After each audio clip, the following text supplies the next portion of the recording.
पूरे यूरोप में फैल गई। इसीलिए अगले साल पोप ने ऐसी बेलचे और खिलाड़ियों वाली फौज नहीं बल्कि एक बहुत बड़ी 1.5 लाख लोगों की ऑर्गेनाइज फौज बनाई। मुसलमानों में इतनी ताकत नहीं थी कि वो एक ही टाइम इतनी बड़ी फौज से लड़ सके, क्योंकि अब मुसलमान वो पुरानी एक खिलाफत नहीं थी बल्कि बहुत छोटे छोटे हिस्सों में टूट चुके थे। इसीलिए ये फौज यूरोप से रवाना हुई और आहिस्ता आहिस्ता मुसलमानों को मारते हुए फलस्तीन की तरफ बढ़ती गई और तेजी से फलस्तीन के ये सारे इलाके फतह कर लिए। और आखिर मार्च करते करते ये फौज पैगंबरों के शहर जेरूसलम पहुंची और उसे हर तरफ से घेर लिया। जेरूसलम से पहले ही मुसलमानों की आपस की लड़ाइयों की वजह से इतना कमजोर हो चुका था कि अब मुसलमान इसे बचा नहीं सके। और कुछ ही देर में जैसे ये फौज एंटर हुई, उन्होंने सीधा सबसे पहले एक मैसेंजर यूरोप अपने पोप की तरफ भेजा।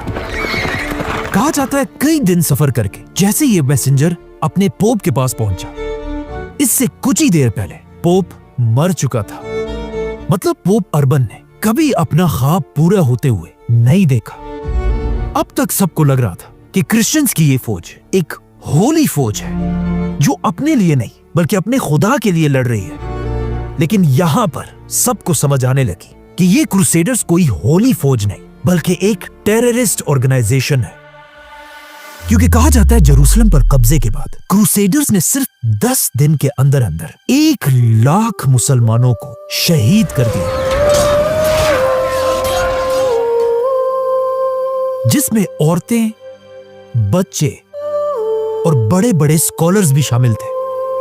कहा जाता है मस्जिद अक्सा और उसके आसपास मुसलमानों का इतना खून बह रहा था कि अगर कोई इस खून में खड़ा हो जाए तो ये खून उसके घुटनों तक पहुंचता था। फलस्तीन के यहूदी भी जो अब तक मुसलमानों के अंडर बहुत अच्छी जिंदगी गुजार रहे थे, इन क्रूसेडर्स ने उन्हें भी नहीं छोड़ा और जेरूसलम के यहूदियों को भी मारने लगे। कहा जाता है इनसे जान बचाकर यहूदियों के औरतें और बच्चे अपने टेंपल में छुप गए और दरवाजे बंद कर दिए। लेकिन ये देखकर क्रूसेडर्स ने इन्हें निकालने के बजाय बाहर से पूरे टेंपल को ही आग लगा दी और सारे यहूदी जलकर राख हो गए। अब जब मुसलमान और यहूदी मर चुके थे तो क्रूसेडर्स के ये सारे जुल्म खुद अपने क्रिश्चियंस ने ही लिखे हैं। एक क्रूसेडर खुद कहता है कि उस दिन हमने इतने मुसलमानों को मारा था कि मुसलमानों के खून से हमारे जिस्म लाल हो चुके थे। और फिर इसी तरह खून से भरे हुए हम अपने चर्च गए और वहां हमने अपने खुदा से कहा कि आज हमने मुसलमानों से अपना बदला पूरा कर दिया है।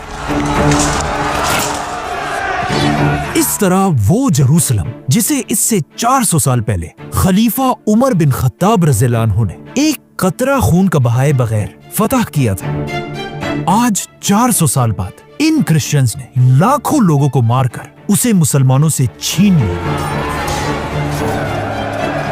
फलस्तीन इस तरह आसानी से छिन जाना मुसलमानों के लिए बहुत ही शर्म की बात थी, लेकिन इस दौर में फलस्तीन का जाना लाजमी था ताकि मुसलमानों को पता चले कि उनकी आपस की जंगों की वजह से आज उनकी दुनिया में कोई औकात नहीं रही। क्योंकि फलस्तीन के जाते ही आहिस्ता आहिस्ता दुनिया के हर मुसलमान को समझ आने लगी कि हमारी आपस की जंगों की वजह से आज हम इस हाल तक पहुंचे हैं।